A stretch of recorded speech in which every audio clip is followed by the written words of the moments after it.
Okie dokie.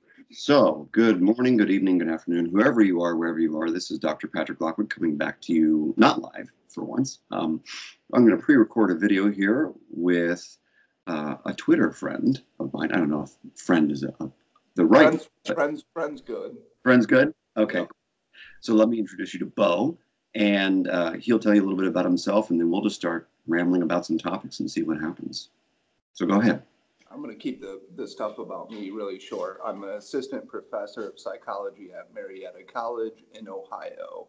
And I guess I'm interested in lots of different things, but mostly political bias, conservatism, maybe intellectual history of conservatism, and then population differences, sacred values as well.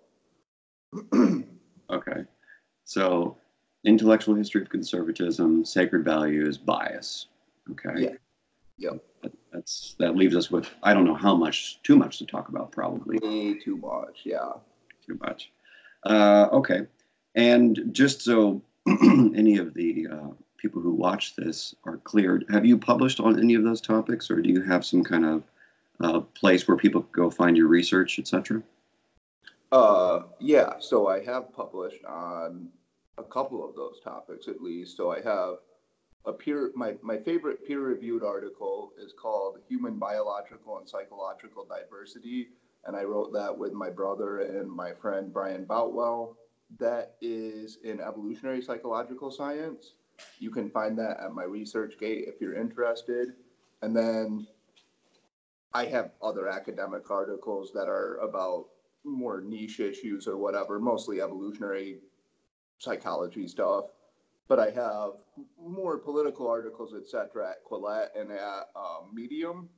So Okay. if you look me up either there, I think I have I don't know, somewhere between 8 and 12 Quillette articles and then 3 or 4 Medium articles. So I've written on conservatism, sacred values, race, etc.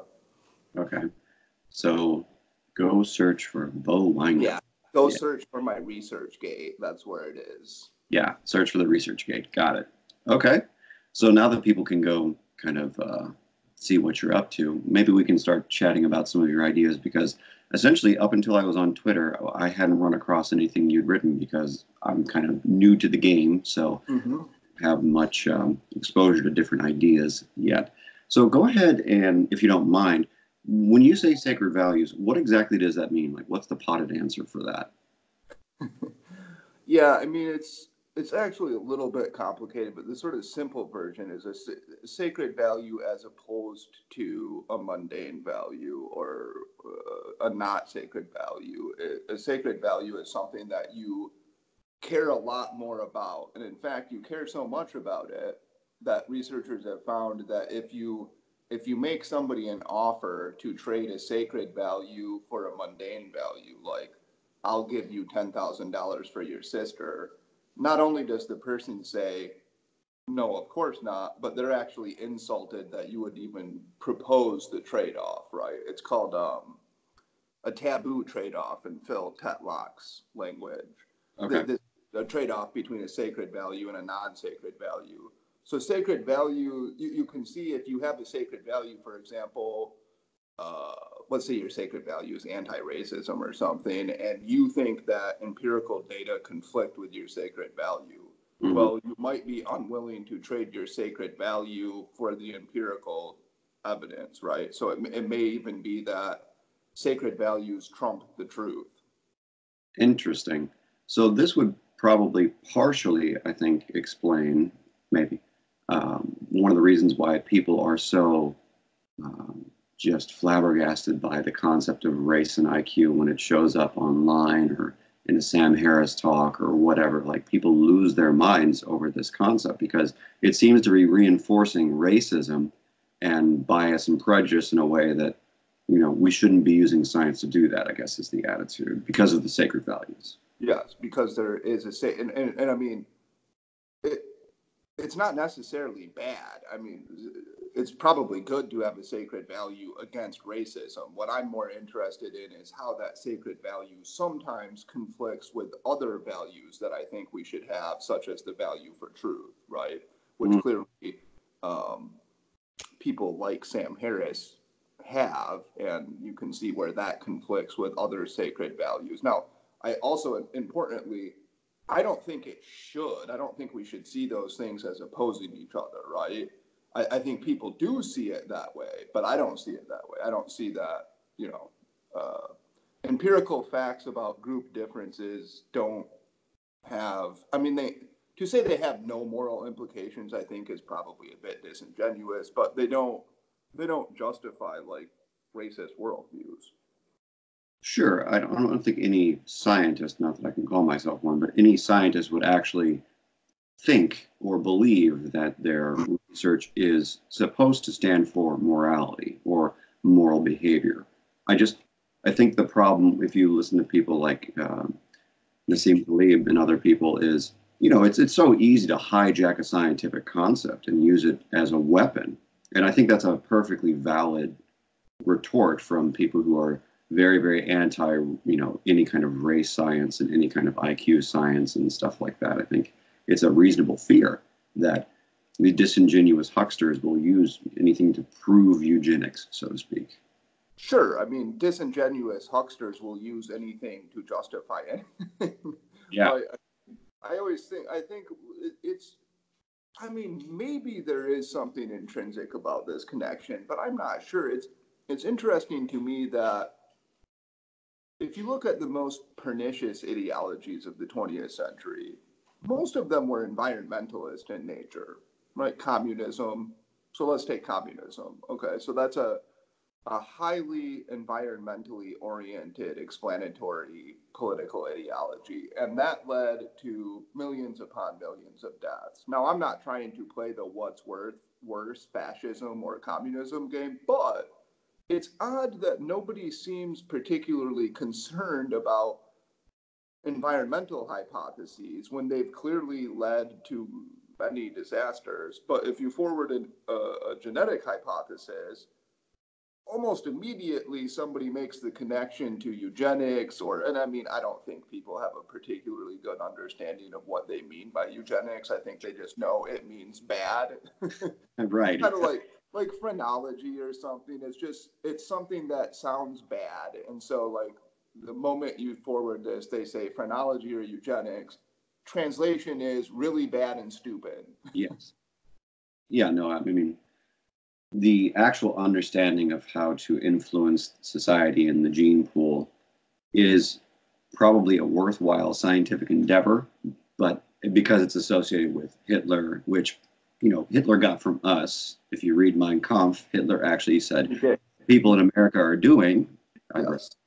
he said, what they're doing in America seems right on, because he was looking at the way we were studying different diseases in different races and things like that, and figuring out how to experiment on people. He stole that from us. So it's not necessarily that eugenics is this all bad phenomenon, but it has such a negative connotation. Right. It's that's absolutely right. That's why like you can't even have it's very hard to have a constructive conversation about eugenics because everybody, I always say this, everybody cares about genetics, obviously, which is why we have laws against incest, right? I mean, what is a law against incest if not some form of eugenics? Yeah.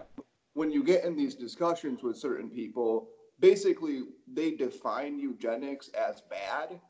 So when you say, well, isn't that eugenics? They say, no, that's not eugenics. And then they just use eugenics to mean whatever is bad, like coercive eugenics, sterilization laws, etc. Mm-hmm. And then you're not even having a conversation anymore. You're just playing definitional games, and the term is being used to sully people's reputations, and it's pretty unfortunate, right? No, it's very unfortunate because we can't really have productive conversations. It seems like our more instinctual, fear-driven processes overtake us when we start talking about these incendiary topics. And I think that's something that we, definitely need to think about more as a collective. Yeah, that's why I'm interested. That's exactly why I'm interested in sacred values, is just to see the way, because they're so, I mean, they're important to people, and it's important, obviously. Sacred values are that give us meaning in life. We care about our family a lot, and we would do a lot of things for our family that we would never do for strangers, and that provides a lot of meaning. Some of us care a lot about our country. That gives us meaning. But science, which is, I think this is an important thing that I often think about, that I think more people need to talk about, is like, science is very unnatural in many ways, right? It's a very difficult institution to participate in and to get humans to buy into, because it says we're going to care about the empirical truth more than anything else, right? And I don't think that's something that humans, again, this is shorthand, quote unquote, evolved to do, right? And so you can see there are these conflicts, and sacred values cause a lot of these conflicts, because we have these values about things, and we don't care about that. We don't want the evidence to contradict our values. And so that's why I'm interested in sacred values, is because if we learn enough about those, possibly we can learn how to have better and more productive conversations about these incendiary topics, which is what I would like to do. I don't care. This is the thing that I always get, well, frustrated is the wrong word. It's a little bit irritating that, like, I don't care if people have disagreements. I'm sure you and I disagree about plenty of stuff, and I disagree with lots of people. Sure. The one thing I care about is when the disagreement becomes, you're calling me names, and we're not getting anywhere. You're not listening to me. We're not being charitable to each other. You're just saying I'm a phrenologist, and that's the end of the discussion. So those are the kinds of discussions I like to avoid, and I want to figure out what's the best way to avoid them, and how do we avoid them. Right. And I think having a charitable discussion is, I was just chatting with Helen Pluckrose about this a little bit. It seems like there's a spirit or an intention that people are missing out on, and how do we arrive at this intention or spirit of kind of a charitable or favorable attitude towards our quote unquote opponents. And yeah. And from my take, just as a clinical psychologist, not a research psychologist, it seems like most of what I observe online with incendiary characters and topics is people start off with it. It seems like people start off with the intention to prove someone wrong, and I think that might in and of itself be the place to start with a respectful disagreement, is as opposed to having this intention to prove someone wrong. What if we had the intention to understand? And that's why I like kind of the Buddhist concepts of beginner's mind and whatnot, because if you have the idea in your head that you know nothing, then generally speaking, you're more apt to learn something and respectfully disagree. Like, I'm walking into this chat with you knowing almost nothing about your research, kind of on purpose, because I could easily kind of creep on you online to figure out what you've written.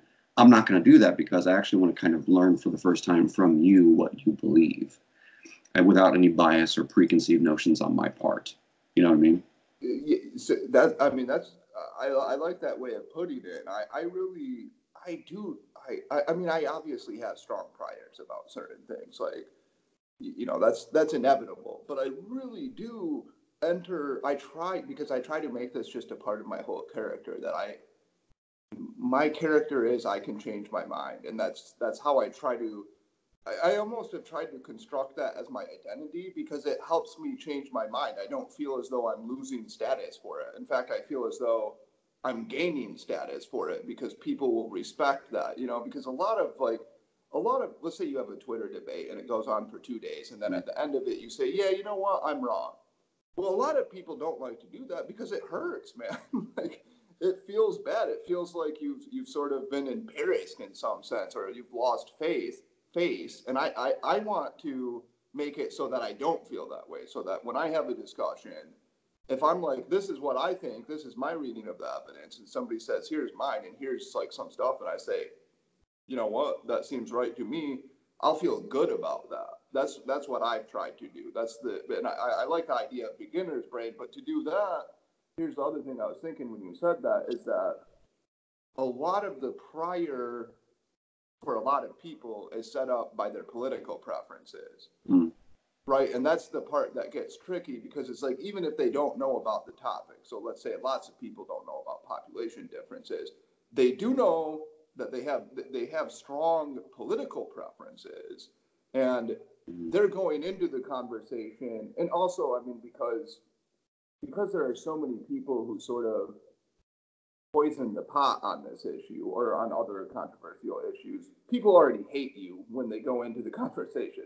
Right. Like Charles Murray, like I think of, for example, just people, they think they know him already and they hate him. So they're not going into a conversation with him to say, hey, why did you arrive at these ideas? Like, please slowly explain this to me. We'll have a good conversation. They're like, I hate him, and I'm going into the conversation to try to make him look stupid. Right? Yeah. No, it totally happens. And I think to your point earlier about, having the 2-day long, Twitter feud with someone about a concept or whatever, and then coming out the end of it going, okay, I was wrong. I'm going to change my mind. I'm going to reconsider my position. The whole time you were saying that, I was thinking of one of Joe Heinrich's papers from Harvard. He talked about prestige and how most mammals are kind of oriented towards prestige behaviors, and it helps us move up the hierarchy, right?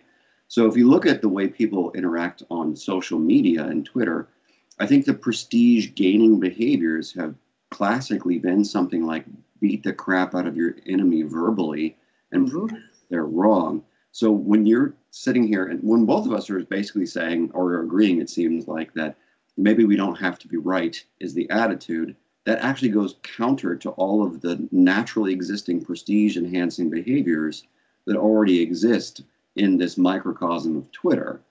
So it's going to be a really hard sell, I think, for even very smart, rational people to do something that is totally counter to what has been conditioned and proven to gain people prestige and status. Yeah, absolutely. I mean, and like, I think that's exactly the way to put it, right? And like, there's no way of getting around this. There's some sort of, like, anytime you're publicly displaying, there's some sort of prestige competition involved. Like, we're humans and we compete for prestige. I understand that. Yeah. And one way you get prestige is you win debates and you're verbally gifted and you're Christopher Hitchens and you make clever insults of people, right? So that's one way to do it. And there's a place for that. I'm not opposed to some sick burns or whatever from time to time, but I think this is why I've tried to do this, because of course I care about prestige. I could delude myself and pretend that I don't, but obviously I do. I'm a human, I'm a male, I care about prestige. So what I've tried to do is make it so that my prestige is tied to admitting that I'm wrong, right? If I can be recognized as the person that people appreciate because I will say I'm wrong, and people like that somehow gives me prestige, and it's better for the truth, right? Because then I don't feel as though I'm losing prestige. In fact, rather, I'm gaining it by saying that. Yeah. So that's sort of my strategy to counteract my own biases toward prestige and trying to own somebody and never admitting that they're right? Right. Good. Yeah. No, that's hard to do because it's just, it's so conditioned to do. It really is. I mean, I think a lot of it is just, I will say this, like, sometimes people have asked me, I think Claire asked me a couple of days ago, like, how do you stay so affable on here? And I'm like, the fact is, I shouldn't even take credit for it. I just got lucky. That's how I mean, it's a lot of it's just a genetic quirk. I'll tell you what, I get pissed when I play online chess, though. Right. So if I lose an online chess, I lose it, man.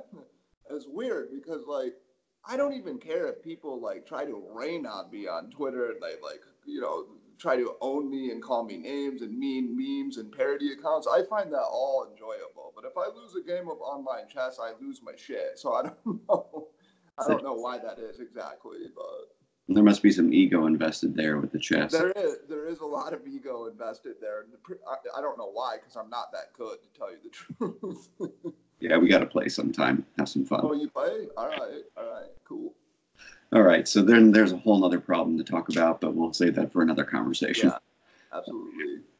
So, you mentioned earlier that you studied conservatism, and you talked about conservatism. So, why don't you expand on that a little bit? Because it seems like that's basically a dirty word to half of the country. And myself just sit in the, I guess you'd call me a fence sitter. I just don't care, honestly, about the divide politically. So Okay. we understand what you've written about and talked about.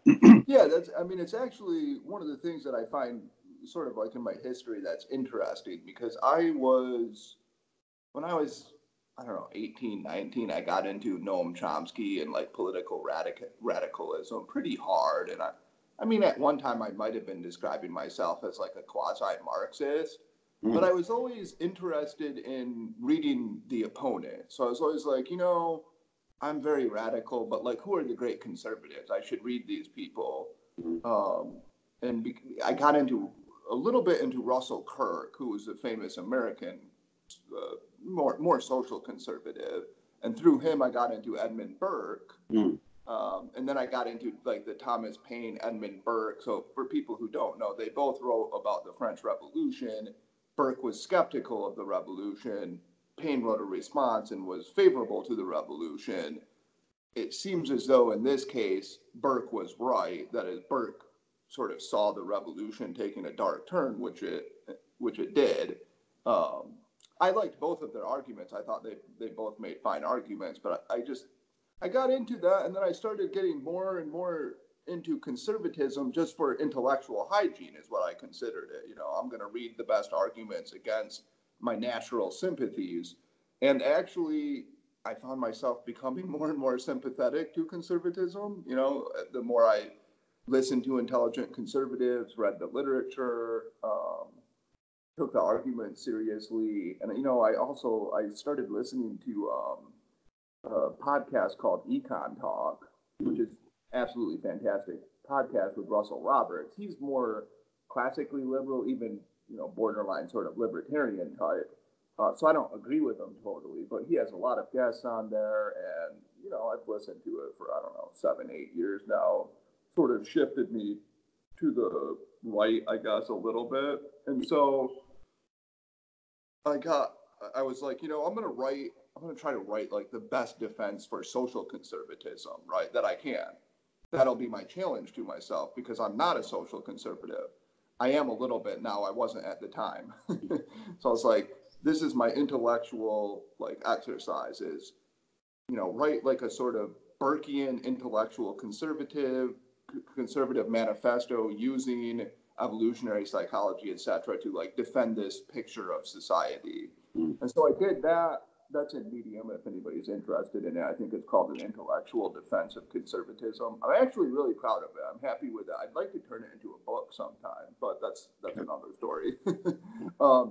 But I found myself, you make the arguments and you start thinking, this makes a lot of sense. And so I'm interested in the history of it because of that. I'm interested in John Adams, for example, even the reactionaries like de Maistre. I'm trying to think of other French reactionaries. I read because I'm a big fan of the Enlightenment, but then I tried to read like counter-Enlightenment literature, religious opponents of the Enlightenment.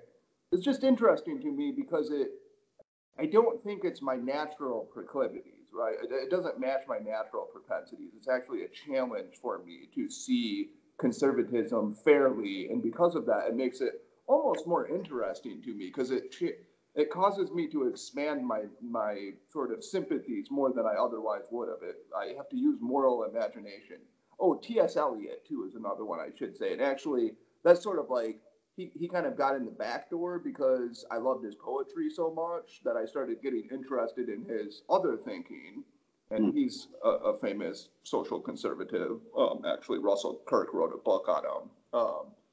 And so I was introduced to his ideas that way. And so all in all, I guess I think it's interesting because I think there's a really good intellectual defense of conservatism that a lot of the people I know in academia just aren't even familiar with because they don't get it. Because when they think conservative, they think Donald Trump or Fox News, Right. Bill O'Reilly. That's what they're thinking of. They're not thinking of this long, very interesting and compelling intellectual tradition.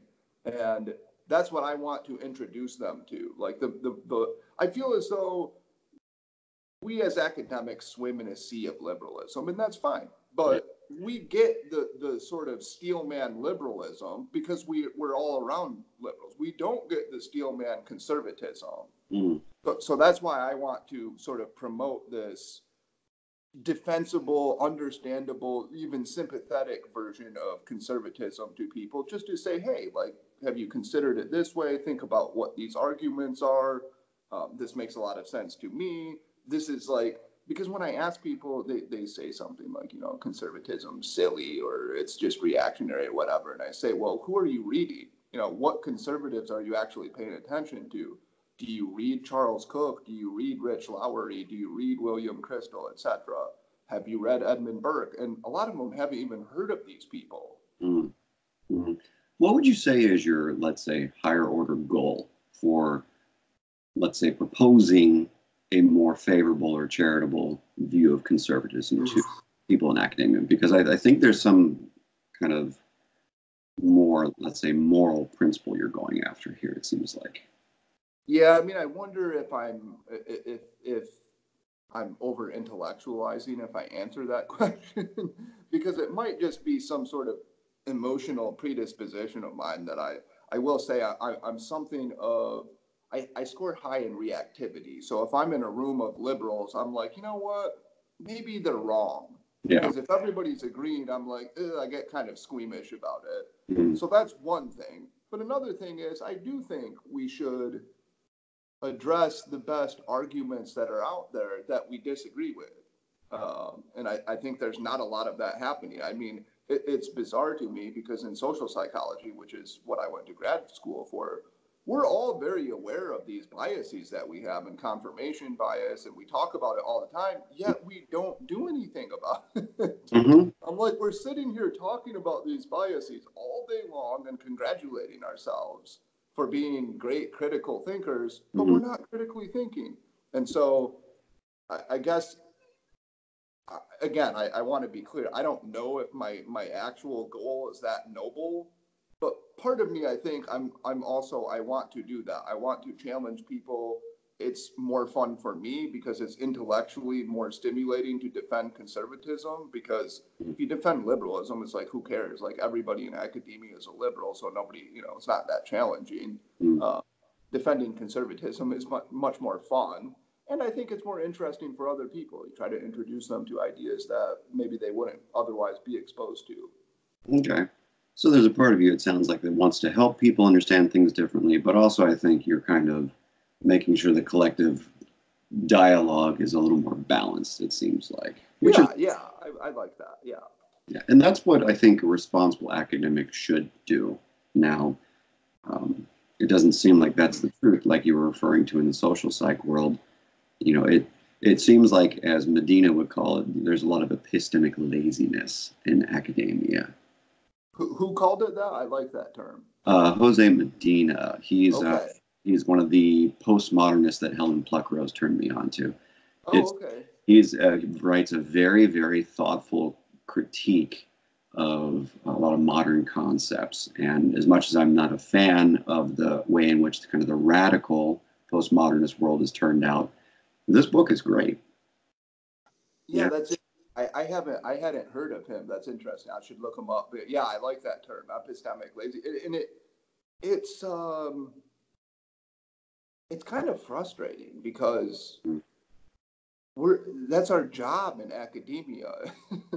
You know, like, it really boggles my mind how little intellectual stimulation there. Now, I want to be clear. I was lucky because my advisor, Roy Baumeister, is really cool about these things, and he's all about, like, different ideas. I've never seen him get offended by an idea. You could say anything to him, he'd be like, let me think about that. That's a nice attitude. I like that. And he was challenging. I took a class with him called Masculinities, and one thing he said in there is like, you know, look, like, if you're a feminist in here, fine, no problem. But in here, you're going to write the best criticism of feminism you possibly can. And then if you want to throw that away and leave and go back to feminism, fine. So I found that enjoyable. But a lot of the grad students lived in a bubble, and there was a lot of epistemic laziness and overconfidence because of that, and a lot of just ridicule of any idea that wasn't within this very narrow spectrum. So yeah, that's unfortunate, and I would like to, even if the spectrum doesn't get that much bigger, at least confront the idea, the best version of it, before you ridicule it, right? I would think so. What seems to be the case from what I can tell is that people already think that these ideas are dead. You know what I mean? That's Like, an interesting point. So what do you mean by that? well, what I've noticed is, and maybe this is just a convenient sampling thing on my end, it seems to me like a lot of the rhetoric that I've read online, different arguments on Twitter and other places, and even news articles, it seems like if you follow the CNN Fox News debate, it's basically as if we've already proven that conservatism is bad. We've already proven that liberalism is bad. So I don't know why you people aren't on board yet. It seems to be the Oh yeah, which people are talking. yeah. I mean, that is. How do you? You know, I guess the question is like, how do you get like a 24-year-old grad student who's just, you know, of course liberalism is true. Like, of course I'm a progressive. Why wouldn't you be?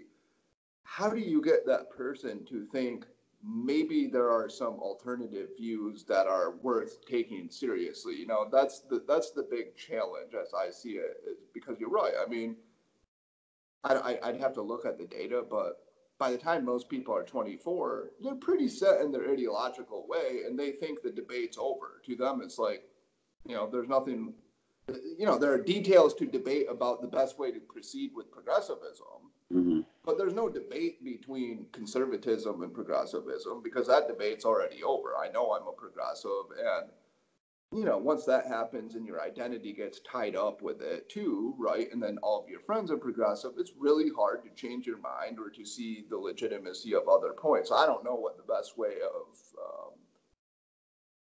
Some people criticize me for being too rationalistic, like thinking arguments are going to carry the day, right? Because we're emotional creatures, and a lot of these things are just emotional, and you know, making quiet, rational arguments not necessarily going to persuade many people, but I guess I don't see an alternative. Well, I think it's maybe using the right tool for the right job, because I think there are certain people where being able to use a quiet, rational argument is going to be very effective. I think if you're talking with colleagues who are more open-minded, etc., it's, you know, I would kind of pin it on the concept of openness to experience from the Big Five. Mm-hmm. You have people who are more open-minded, you can probably get away with a more, let's say, quiet intellectual conversation. But if you have people who are in the middle or near the bottom end of that, I think it's got to be more of an emotional appeal where maybe the discussion goes something like, hey, I noticed that you're really into this. Tell me why. I mean, one of the most disarming things I've ever done in my clinical world and in my brief teaching experiences has been interacting with students or patients and going, okay, you seem very invested in this idea. Why is that? What does it really do for you? How does it make your life more efficient? You know, because it's more disarming to actually give people the floor, is what I've noticed. Mm-hmm. Yeah. And say, hey, what about this argument against your belief system? Yeah, that's a good point, because once you say, hey, here's an argument against this, it's almost automatic. I think our brains are just designed to be like, okay, I have to go into defense mode right now. Like this is a challenge to me and my identity. I'm in defense mode. Whereas if you say why, then you know, that you don't have that challenge. Maybe you don't like bubble up the way that you would otherwise. Yeah, I think so. And I think that's why this conversation we're having here is, in my opinion, pretty important, as egotistical as it sounds, because most people I notice on the online world, at least in Twitter and whatnot, they're not having the this level of conversation where we're trying to figure out how to get through the basic biases and defenses. Most people are still arguing about minutia. They're not really dealing with the meta problems that exist in terms of communication, in terms of beliefs and biases and things like that. Yeah, I was a member of what was it called? I think, oh, I know, it was called Local Color. It was actually John Haidt was like, I think like an advisor or something far away. This was in Tallahassee, and Liz Joyner was the sort of like local woman in charge of it, and that's what they tried to do. Like it was a lot of trying to, and in fact, like Liz was really obsessed with this idea that get together and be friends first, get to know each other, have dinners together, do whatever, and then you see the other person as a human, and then you can start doing these ideas, and you can kind of see on Twitter when things go pretty badly, which sometimes they do, you don't even see the other person as a human being, right? All they are is this sort of disembodied opinion that you hate, right? And you don't think about the fact that this person has a dog and they like food and they're trying to lose weight and they got in a fight with their wife and they feel bad or whatever. You know what I mean? Like all these things that we all share.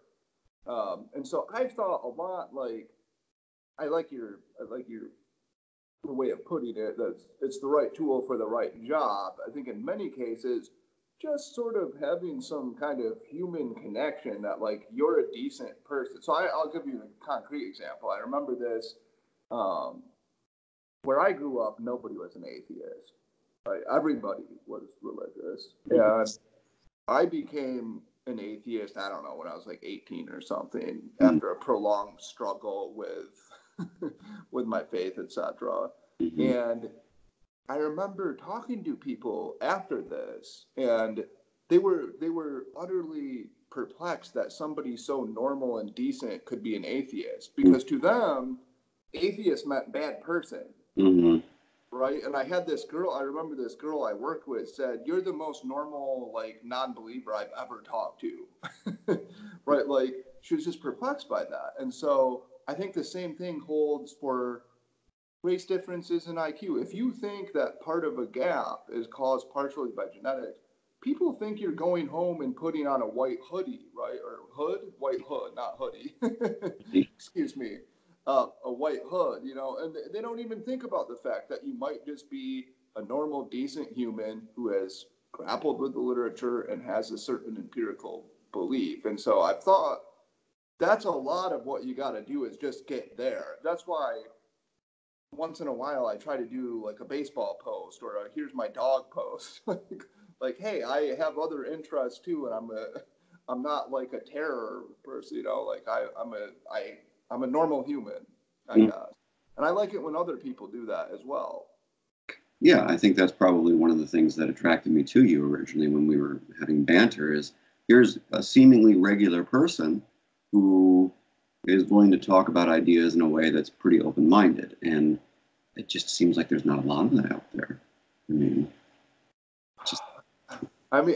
you know what though? I'll say this, and this is in defense of Twitter, you know, and you found me through Twitter. Did you find Pluckrose through Twitter? Yes, originally. Okay, originally, yeah. So like, I didn't know James Lindsay. I didn't know. I had read their article, Enemies of Modernity. I didn't even know who they were until Twitter. I found a lot of people on Twitter who are very interesting, open-minded, etc. Like, it's easy to complain about Twitter, and you know sometimes it's frustrating or whatever. But it's pretty awesome that you do start finding more and more people, and so I guess that's a positive thing. There aren't. I mean, obviously, we would like more open-minded conversation, I suppose. But I'm becoming both. It's weird. I'm becoming both more optimistic and more pessimistic. Because like more optimistic because I find more conversations like this, but more pessimistic because I see like a growing conflict on the macro level, right? Between where are you in Australia? Or are you in California? California. LA, yeah. Okay. But you're not in academia right now? I'm currently an adjunct professor at Cal Lutheran. I'm not no professor, but you know. Okay, yeah, no. Okay, so I mean, because what I see happening in academia is a growing split between a faction of people who are interested in pursuing the truth, period, and a group of people who are more concerned with social justice. Now, they wouldn't say they're opposed to the truth, but when it comes down to it, that's kind of what this split is. And I'm getting pessimistic about it because I really don't see like you know, I don't know if you read the Saini article in Nature. Mm, That's Angela Saini, who wrote the Superior book that Noah Carl and I reviewed about race. no, I mean, okay, so this is just one example, but this was in Nature, and it's like in this article, she's basically sowing skepticism that there are even any group differences that might explain different athletic performances, and it's in calling, the smearing people as racist left and right, and it's getting kind of crazy. And I'm like, I don't know, man. Something's gonna get either it's gonna like split apart, or I don't know how this is gonna go down. But yeah, I think, like I was saying earlier, the macro meta issues I think are where we can do the best work here, because the micro stuff is already being well managed by science as it is. I think it's a yeah, matter of getting more professionals together, like what you described with the Tallahassee group. Was it right, Tallahassee? yeah, it was from Tallahassee. Yep. And then more of the heterodox academy kind of people. It's more of the idea of how do we get professionals together and disagree respectfully and Mm-hmm. work together, because essentially the more we role model how to be open-minded to different facts and whatever we consider the truth to be, the better it will go. I think a lot of the problem that we have here is we've had a lot of people in academia speaking with certainty, is what I've noticed. Some of the colleagues that I have at Cal Lutheran, some of them are really open-minded creatures and some are not. And what I've noticed is that that bleeds into the student body, because I've had a number of classes where there are some people, like you said, in that 50-50 split, so to speak, where some I just want to know what the truth is, and then I have some students who will just regularly push back against the idea that there are some definitive facts in neuroscience. I had that debate with one of my students at one point. I was like, okay, cool, it's like, okay, Yeah, wow. I mean, so that's interesting because one thing that I've noticed, now my students have mostly been good for my entire career, and I've always been like, I don't know what you would say. I guess I would probably be like I would get a lot of comments even at Florida State University, which I'm sure was overwhelmingly liberal, but more conservative than like a Harvard or a Yale or something. And I would get comments on my teacher assessments that were rewarding to me that would say, this is the first social science professor who was clearly not biased against conservatism or something. So I got a lot of those kinds of comments at FSU, but I would get every once in a while, I'd get like somebody who's like, this professor is white and heteronormative or something. Which, I mean, I don't even know exactly what that meant, but I don't know how that affects teaching ability. yeah, exactly. Like, what does that have to do with anything? I'm not really sure. But what I find is that at Marietta, where I am, the students, they seem like, because they haven't been taught this stuff. Mm-hmm. They haven't been taught this social justice worldview. So like they come in and they don't have any of that. Whereas, you see them at Yale and they've been taught that. They already know that. And a lot of them, their minds are just closed. Mm-hmm. I have not had that. I have had people come to my office and I have had wonderful conversations with people. They might disagree with me, but I just don't get the same kind. And I wonder, like, I've thought about this, like, you tends to be more of a problem at elite universities, right? Is something people have noticed. Oberlin, Harvard, etc., Princeton, whatever, Pomona. These people are getting taught this, somewhere. Someone with absolute certainty is telling them, like, the world is racist, the country is racist, and people will use science to justify racism. And they're programmed to look for this everywhere. Anything you say, they're like waiting to, snatch upon that. That's what I'm worried about. That's what I wonder about. What can we do about that, right? Because you're open-minded, I gather. I know that's just my personality type too. I don't get offended by ideas. You could tell me, like, think of the most offensive idea you could tell me, and I'd be like, well, let's kind of talk it out. Right? Okay, but what I want to know is, like, how do we get those people who maybe aren't naturally like that, and that's okay, And they're not fence sitters even. They're in, let's say, for lack of a better word, they're in the social justice camp, let's say. How do we reach them, right? Or is it even worth it? Because some people have told me, even about Heterodox Academy, for example, they have said it's a mistake that Heterodox tries to get those people. Because what you end up doing is just compromising your mission to appeal to these people whom you're never going to reach anyway. And I don't know how I feel about that or whatever, but I have thought about this a lot, and it is a concern of mine. It's like, is there a way to reach those people, or do you have to sacrifice some sort of freedom of inquiry, free speech values that, and we should just say, no, if you can't handle this, then you shouldn't participate? Well, it's probably a case by case basis, depending upon how. Well, that's very rational of you. Yeah, right. Occasionally I'm rational. What I would propose is that, if the person is extremely closed-minded, then there's probably not much of a conversation you can have. If you've got someone that is probably in the, top 2/3 of open-mindedness, then what I would recommend probably is something like Finding the Pain.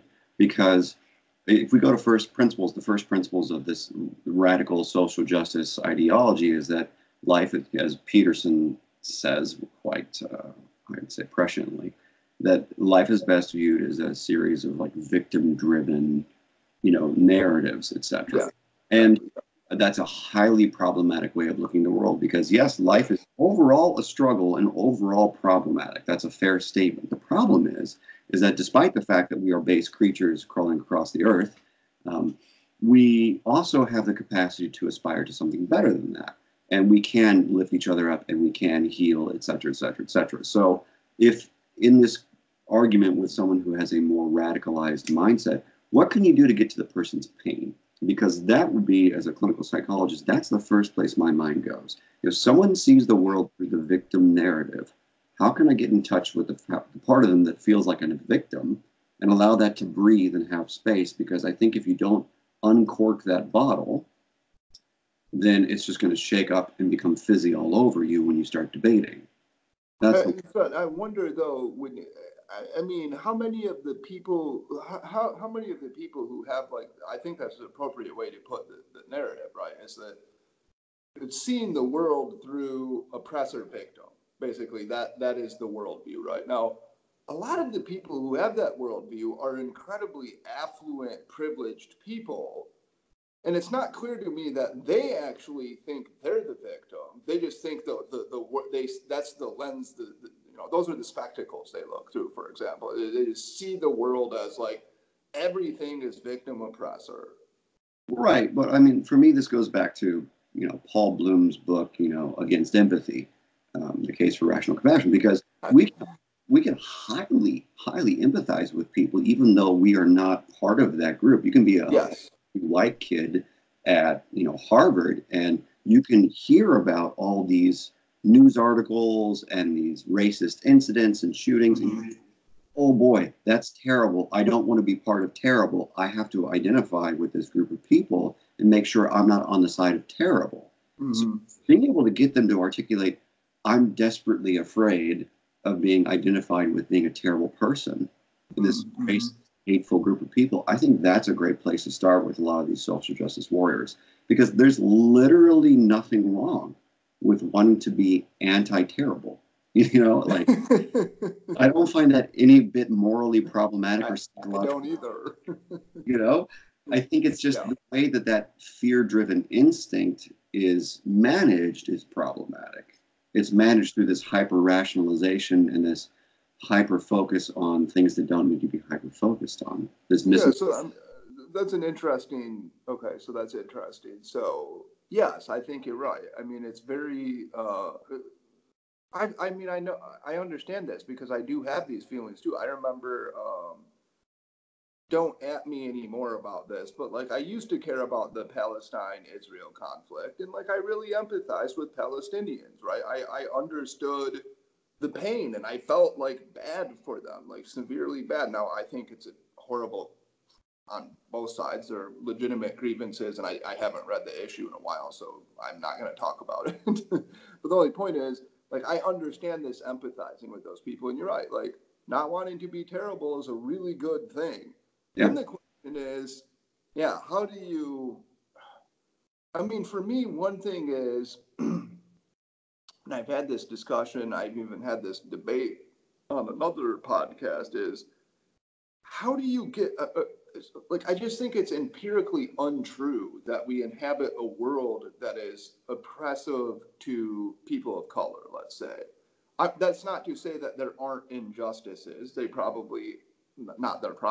definitely are. But overall, the picture of the United States that I have is much different from the picture that other people I talk to is, right? And I know this because I read their writings and I hardly recognize the world they're portraying. And then I think, okay, if I thought that the United States was as terrible as these people do, I would be alarmed at me too, because I would look at me, and I'm sitting here saying it's not that bad, and in fact, like, we've made a lot of progress, it's pretty good, a lot of these things are overblown. And if I were one of those people, I would think this guy is standing in the way of progress. You know what I mean? And it's like, so there's actually an empirical dispute there about what is our society like that's really important to have. And I would wager, for example, that if we talk to Jordan Peterson would say, it's not as bad as these people make it seem. And that's one reason he thinks that this narrative is something of the problem, is because it's actually not matching reality. But how do we, at least that's my read of it. So the question then is, let me take a concrete example for you. So Black Lives Matter was founded on this idea that these Black people were being shot by police officers at this incredibly high rate, and it was a great injustice that we had to pay attention to. But if you look at most of the literature, Fryer, Cesario, there are 2 articles came out in 2019. There were ones who came out before this, though, and then informal analyses by people.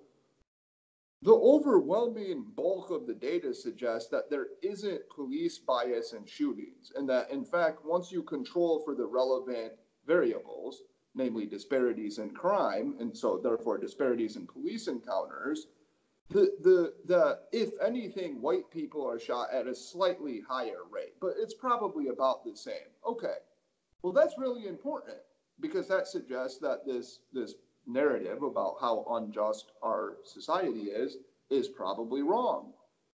But how do we get that out there? How do we talk about that one? How do we just draw attention to those facts and say, well, look, like, we have to look at the evidence here. You can't just assume a priori that police officers are racist and that they're shooting Black people at this incredibly high rate. We do have to look at the evidence and have this conversation. Right, and right, we need to acknowledge the evidence that exists. Now, to be fair, the people who see the world through the kind of victim-oppressor narrative would go, okay, how is it that the people in power are doing this research? And how is it that their bias towards, wanting a certain outcome might be influencing the way they gather data? Do they only, pull police officers or look through reports at a certain time, certain areas? How much did they miss these certain areas where, maybe there are parts of the Midwest and the South where more racist, shootings happen, etc., more biased shootings happen, and that data was not collected and discussed in those articles. You know what I mean? Like, it's a perfectly reasonable and even tenable set of criticisms that people victim oppressor narrative come at. I completely agree with that. And if we had that conversation, let's say that you didn't believe what I was saying, or you were skeptical, and you brought those objections up, I would say those are great objections. Let's really dig into the literature here and see what it says. But my experience is that's not often people are not confronted by those kinds of legitimate objections, right? There's a rather more enthusiastic denunciation of the person. Right. No, absolutely. And this is, but because those reasonable explanations and skeptical kind of counterpoints exist, this is why Michael Eric Dyson are able to just propagate the worst victim narrative kind of way of looking at the world, because he's sharp enough to be able to levy these kinds of reasonable things from time to time, which add credibility to his arguments, that people can glom onto. Right. It's really, I think, one of the best ways to diffuse this at the academic or meta level is to actually start owning those unknowns more often. Because I know in most discussion sections, we talk about things that were missed and all that stuff. But I think that section might need to grow by double. That would, as weird as that sounds, because I think that in a lot of at least social psychology and clinical psych research I've read, the discussion section is between a paragraph and 12 paragraphs, depending upon what kind of journal it is. And it's like, this is what we found, or, then there's this really kind of complex methodological criticism of what happened. So there's rarely kind of this philosophical criticism that occurs in most social psych papers that I've read and clinical psych papers that I've read. It's mostly a methodological, this is what we missed, sample size wasn't big enough kind of thing.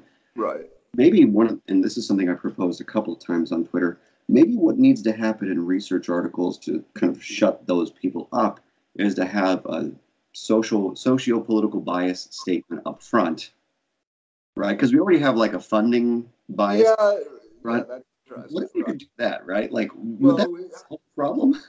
I go back and forth on that because I was actually in a protracted and informative discussion, I will say, in which I think I changed my mind, but I'm concerned about, so like, I agree with you. I think like if I were talking to somebody, I talk to many very enthusiastic progressives, so I'm good at doing this. I'll say like, look, like there are all kinds of unknowns here. Like, you're exactly right. Your concerns could be true.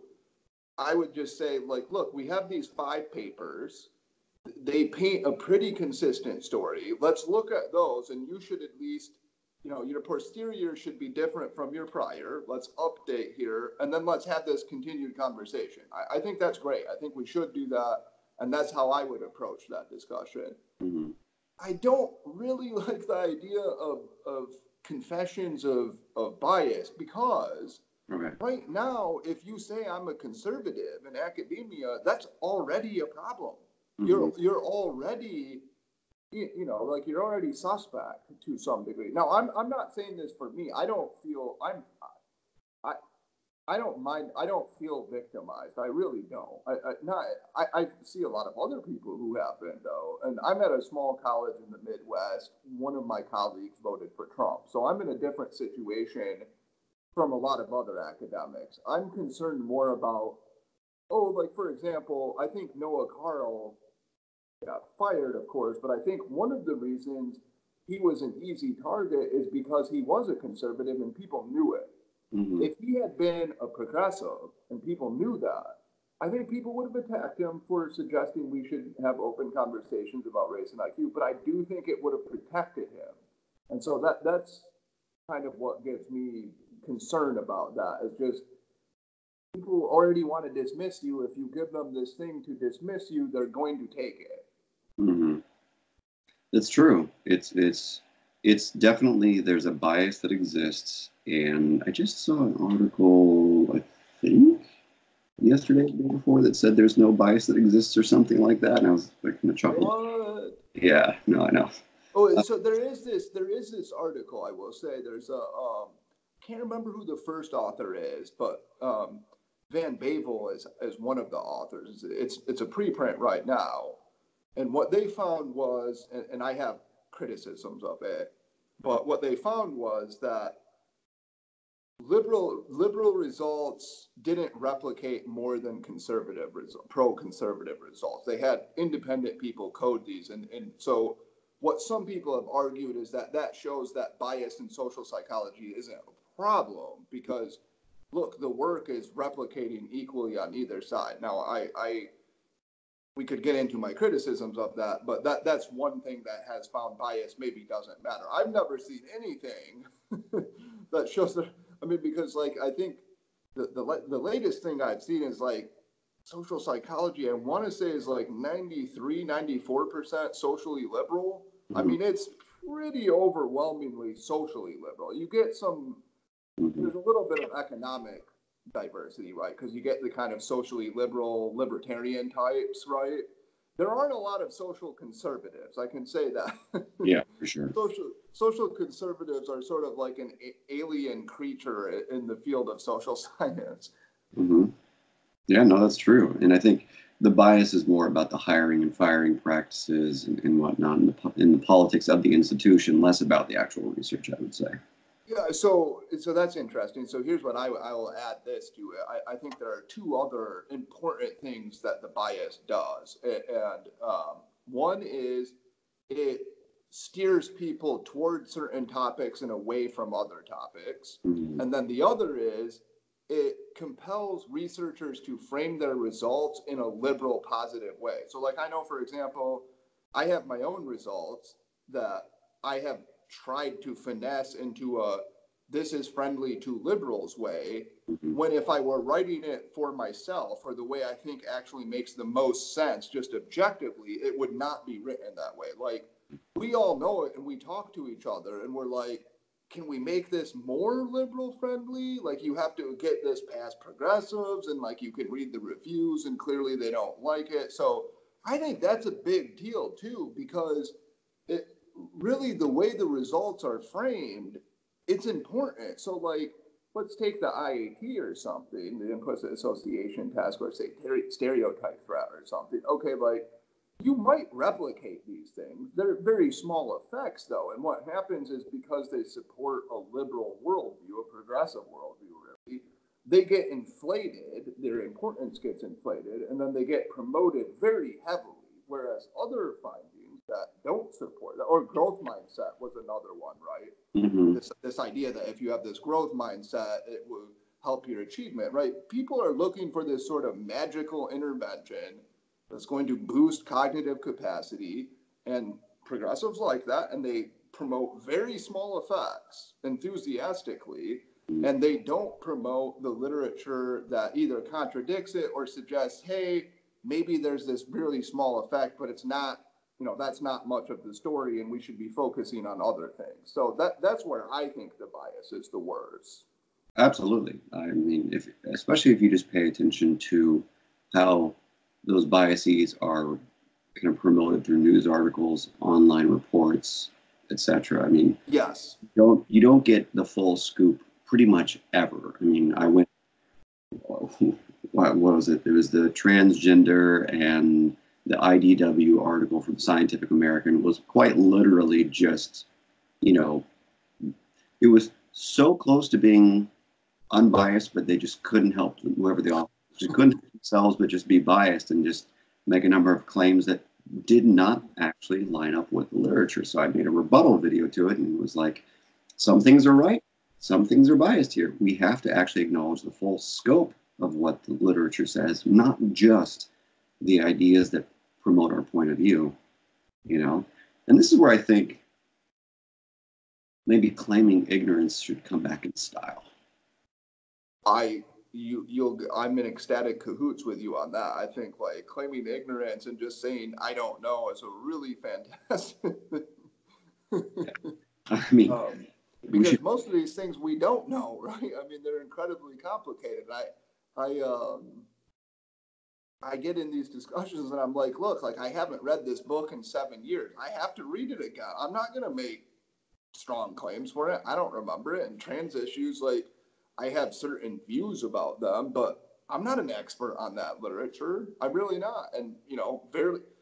What proportion of the people who talk rather enthusiastically and vociferously denounce people are actually even remotely close to experts on the literature on one of these topics, right? None of them, right? Right, like almost none of them. Like I would consider myself, I know a lot about population differences, a pretty good amount about gender differences and like evolution in general. And that's the only, I don't feel comfortable saying I wouldn't even say I'm an expert there, but like if I go outside of that, look, I've read a lot of stuff and I can speculate, but always with the caveat, I could be wrong and I'm ignorant and there are people who know more than I do. Mm-hmm. Yeah, no, absolutely. I think that's the attitude that we all need in order to really keep the conversation productive going forward. Yeah, but that's see that, and then that's the problem again with the sort of sacred values that I can get back to, because trans issues, for example, and I haven't seen your video. I should subscribe to your YouTube channel now, and I will watch it.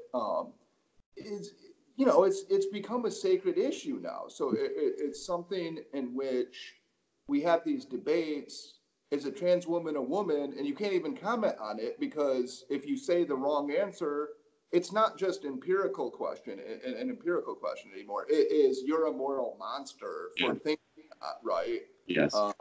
And once that happens, it's unfortunate, but it the science suffers. And what you said, I think, is really important, which is the science suffers a little bit less than the sort of conduit to the public, right? So, like, you think of it, you have the science here, and then you have the middle men or women, men and women, the Vox, Scientific American, like these kinds of journalists, etc. And they're even more woke than social science, right? Like, that's where you get a lot of the distortion as well. So it's like, I've talked to some scientists, and then you see their work presented in the media, and it's not what they said, right? Mm-hmm. It's more woke than what they said. Mm-hmm. And like, I think that's probably more important, in fact, that middle ground, because journalists, they are very left wing, like, by and large, right? Like, I don't know if you like Ed Young, for example. He's the Atlantic's science writer. He wrote a positive blurb on Saini's book Superior, which I can tell you, I'm not trying to be rude to her. I would hope that she and I could have a friendly conversation, even though I would be very critical of her work. I have no animus against her.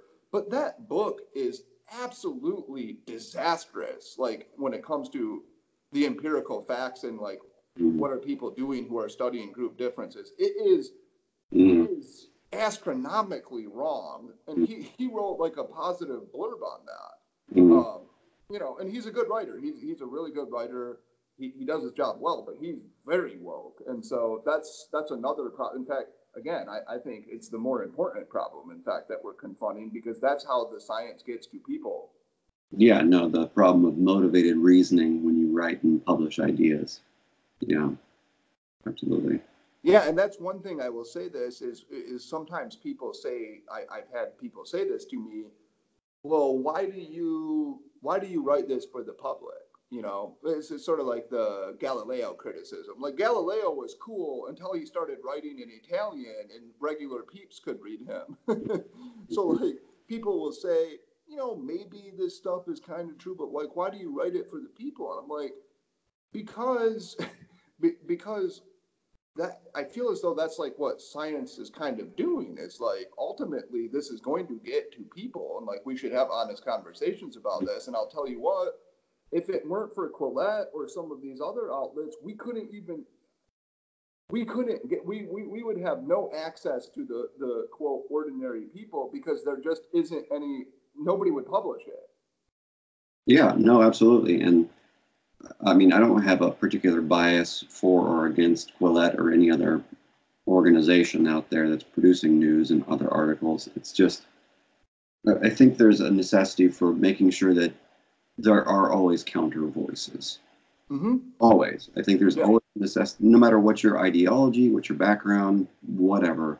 I think the fact that there are thanks to seeing mainstream news organizations eat themselves alive, now a variety of counter voices show up on every side of the socio-political spectrum, which I think is phenomenal. This is what's always been necessary for a society to function efficiently, in my opinion. And because they exist, we're better off now. So the concern, I like that they exist too. And, like, if you look, one thing I pride myself about is that if you looked through my podcasts that I'm subscribed to, you'd have no clue what my ideological preferences were, right? It'd be all over the place. One of my concerns, though, is, like, yes, this is great, and like, to an extent, it's very liberating, because we do have these alternative views, and we don't have a sort of stifling, stultifying mainstream. However, a lot of people just lock into one subset of that available media, and then they're actually getting the most extreme views, and it's only coming from one side, and that's unfortunate, because then it doesn't matter if there's this actual opportunity for all of these different views, because they're not availing themselves of it. Sure, and I think to a degree there's almost nothing that can be done about that other than making sure that the people who do believe in an alternative ideology or viewpoint keep promoting it, because Yeah. I think the other way I would go about that is in the 12-step world, because I work in addiction treatment. In the 12-step world, there's this phrase that, it's better for it to be a program of attraction than promotion. Because promotion is one thing, but if you really are working a solid recovery to be sober and all that good stuff, really people should be able to stare at you and go, that's the kind of person I want to be like. Excuse me. And what I've noticed is that the well-meaning people who do really kind of not only talk a good game, but kind of live a good game online and in interviews and whatnot, those are the people that tend to, I would say, keep spreading good ideas and keep spreading alternative viewpoints. It's less so, I think we need to figure out like meta moves to get people bought into different perspectives. I think it's people who really believe different perspectives need to keep living a good life and kind of walking the talk so that they can convince people on a grassroots level, I think, to look at things differently. I don't think there's a meta way of going. I don't think we can enact anything legislatively. I don't think Right. I don't think there's a way that anything on the grand scheme of things can be enacted so that people are more open-minded. I think open-mindedness occurs best through grassroots change, person-to-person conversation. That'd be Yeah, and I like that. I mean, I do think the sort of individual attractor. I mean, like, for example, whatever one's criticisms of John Haidt, that guy has done more for promoting both, like taking both sides seriously than almost anyone, because he's a very charismatic, intelligent dude, and people are influenced by him. They just like him. And they listen to him and they're like, hey, that's an interesting idea. And that causes them to seek out maybe alternative forms of media or whatever. And yeah, I think that's absolutely right. And I hope that I can participate in that, and that other people, James Lindsay, I don't know if Pluck Rose, of course. But James Lindsay said, my understanding of James Lindsay is that he's a leftist, but he's somebody who's very critical of certain ideas on the left, and he definitely seems to promote. I know he has a lot of haters, but I guess that just happens when you get 30,000 Twitter followers. He also picks a lot of fights too. Pardon? I think he also picks a lot of fights. Okay.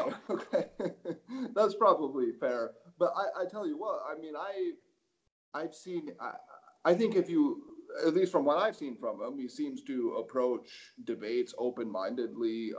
I know like what his preferences are, of course, and I know that he's hostile to postmodernism, etc. But I've had very good interactions with him, even when I disagree, and I think there are other people like that. And yeah, so I agree with you. I think like we just keep talking about it. That's micro level attraction. You have to make people like the idea, the idea of being, I don't know, charitable or fair to both sides, or seeking out alternative sources of information, or, whatever it is. Yeah.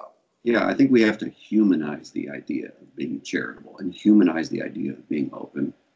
I feel as though I'm I see that I have parody accounts on Twitter now, and I'm like, if I made my own parody account, I would say like charity all the time. And I know I say it a lot, but you know what? I don't care. It's true. It's like being charitable is such an important part of good dialogue, right? It's like if I'm saying something and your next response is, oh, you're a eugenicist, we're not going to get that far, right? On the other hand, if you say to me, oh, well, what I hear you saying is this, and you summarize my views better than I could have, I'm going to be like, yeah, exactly. Let's talk now, And therefore, I try to do the same thing to, for other people, because I know that feeling. And charity, more discussion.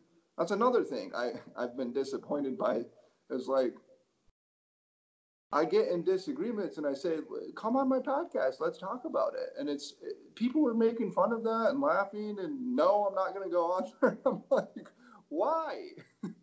Isn't that how we move forward as humans with disagreements?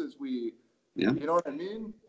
Yeah, absolutely. I think people are afraid to expose themselves and or look bad, and that's perfectly natural as well.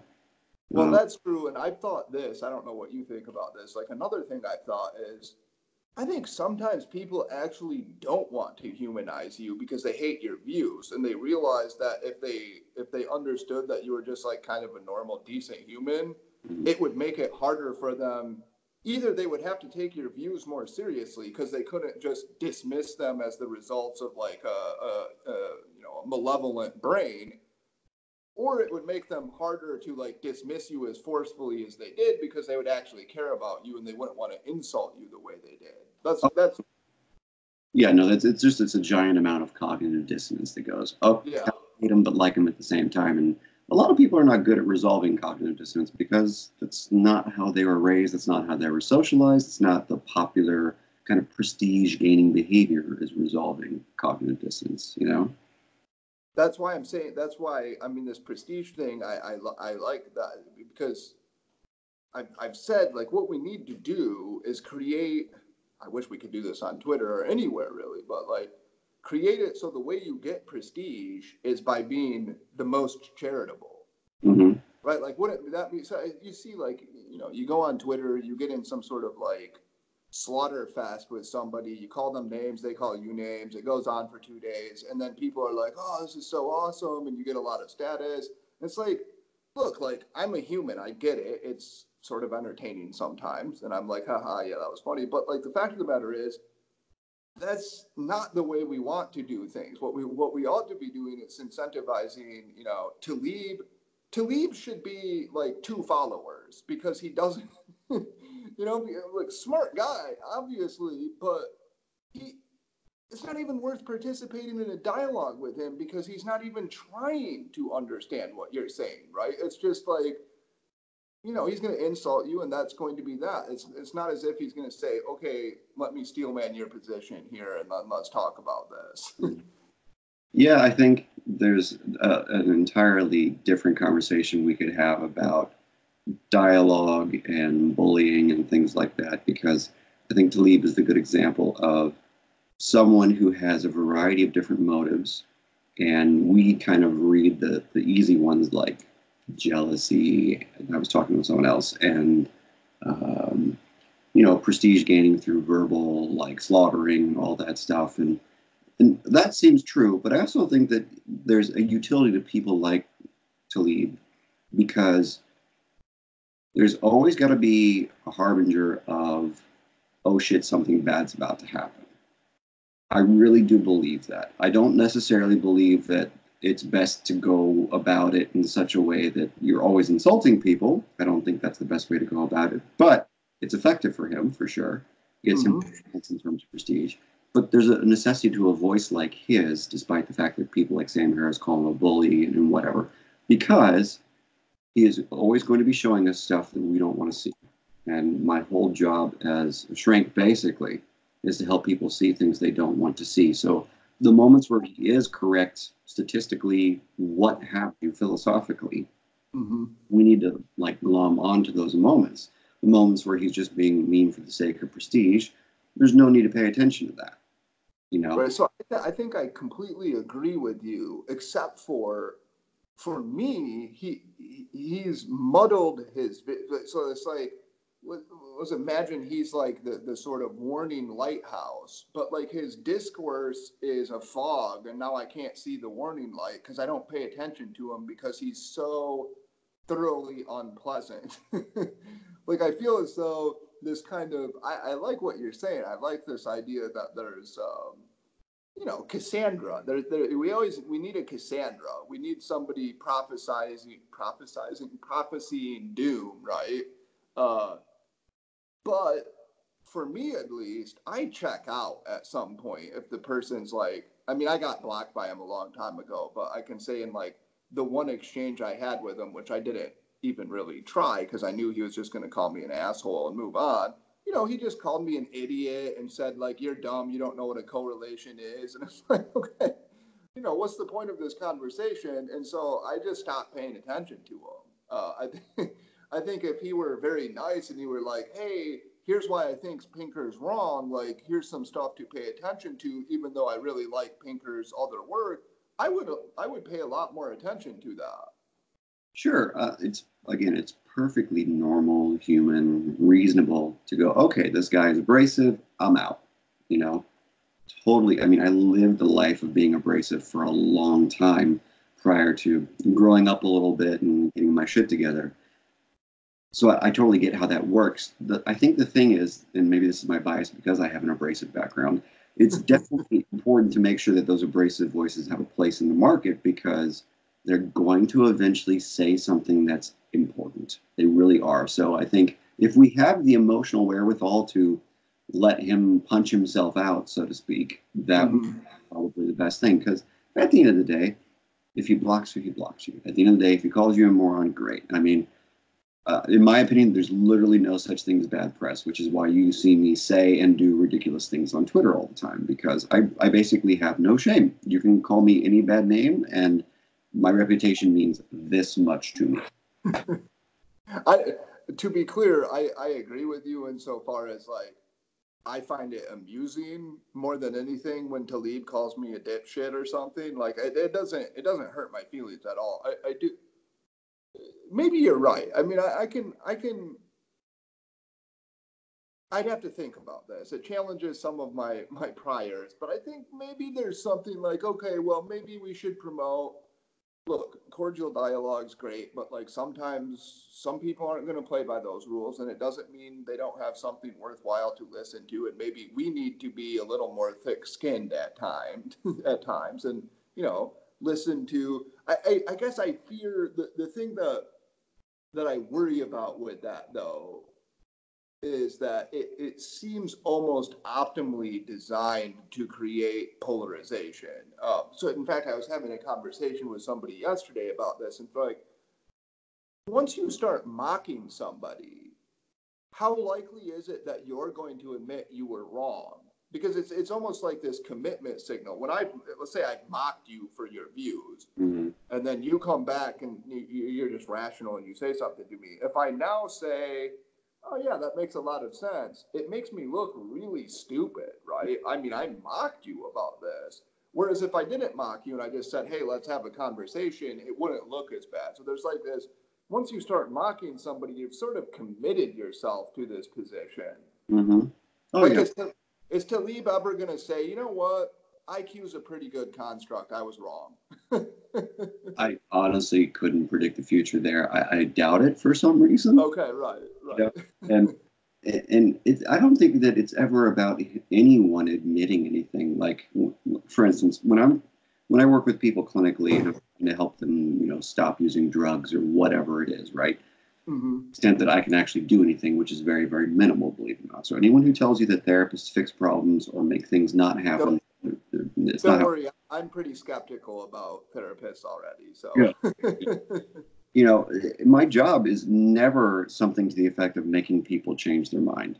My job is having a conversation with people that opens their mind to the point where they might want to change it based upon their own reasoning and their own evidence for doing something differently. So I don't think the goal with someone who has motivated reasoning like Talib or anyone, no matter if you like, I don't think the goal is ever for them to change their mind. The goal is for them to be a little bit more open-minded in the moment with you. Less defensive, I guess, would be a better goal than them changing their mind. Yeah, okay. I think that's perfectly fair, and I'm not like obsessed with the idea that Talib needs to Talib, however you say his name, excuse me, needs to change his mind, or that's like the ultimate desideratum of online dialogue or something. But it does seem as though if polarization and like tribalism, which actually I would defend a slight version of tribalism, but let's say more extreme epistemic tribalism. If those are problems, which I think they are, if we agree that they are, then I think we should incentivize the people who best illustrate a counterexample to that, right? That's what we should be praising. And to me, that's not what you're getting with a Talib. You're not getting somebody who's illustrating the open-mindedness and like the virtues that we would want to promote. I think those people already naturally exist, though. So it's not to say that, at least in my opinion, I think that those people already exist. The people who are legitimately open-minded, who do not want to engage in kind of more vitriol-driven discourse, I think they exist. And it's about making sure that those voices get fed just as much. And I think if you were to look at just follower count as a metric of it, I think there are plenty of very open-minded people like Pinker and Haidt and who do have a significant following, Yeah, that's probably right. That's fair. And for me, I almost never worry about meta problems because they almost always resolve themselves. Even though we all have a fear-driven instinct that the world is about to end if Talib is whatever, or racism, or pick your topic that sounds very scary. Generally speaking, we're moving in the upward direction. So I'm not ever going to worry that things are going to devolve back into, well, these tribes are going to fight. And in fact, you need to imbibe some conservatism, man. Don't I? And the thing about the tribalism thing is there's literally no way of getting rid of that instinct. Yes. So I think it's about having a more nuanced approach to it. So I did a number of videos on a concept I think I created called adaptive group identification, which I think is a very, very simple way of looking at the idea that we think we are, but we aren't necessarily. And the degree to which we think we are this or this or this, or we have to identify with this or this or this, race, religion, is mostly socially created and not necessary. And I think that's the conversation we could have too, is do we have to identify with the Talibs of the world? Do we have to identify with our religion so strongly? Do we have to identify with race so strongly? I think having that basic conversation is going to be more helpful in the future when we talk about, the meta problems of conversation and discourse. Well, so that's interesting though, because that's where I live in this weird world of tension between, I don't know, like disliking like epistemic tribalism, but also defending various kinds of tribalisms. So, and I don't know, I don't have like a Hegelian grand view of the universe or anything. So some of my beliefs are probably in tension with each other. It's interesting to think about, though. I don't, so, because I like the idea of identity and getting identity from various things, right? And of course, people, I guess, like, I grew up as a cosmopolitan. I was just like, I think naturally my propensity is I'm a cosmopolitan. Identifying with groups is really bad. Like, why would I do that? I remember I used to love the Thomas Paine, my country is the world and my religion is to do good. That was like my slogan. And then, like, as I got older, I thought, like, no, because people get meaning from identifying even with their racial groups, and like, maybe that's not necessarily a bad thing. I don't know. that's sort of like a different discussion, of course, but I feel as though if we can do that, if we can have these sort of pluralistic identities, but somehow do it in a way such that we can have productive discourse or whatever, it's not zero sum, then I think we're getting somewhere. And you're right. You're right. I'm sure I'm exaggerating. I'm neurotic. So I even though I look at the world and I see that it's going up, I always think, you know what, there's a catastrophe waiting right over the horizon somewhere. Yeah, and that's partially because of the media, partially because of online discourse. It's all disaster, doom and gloom for sure.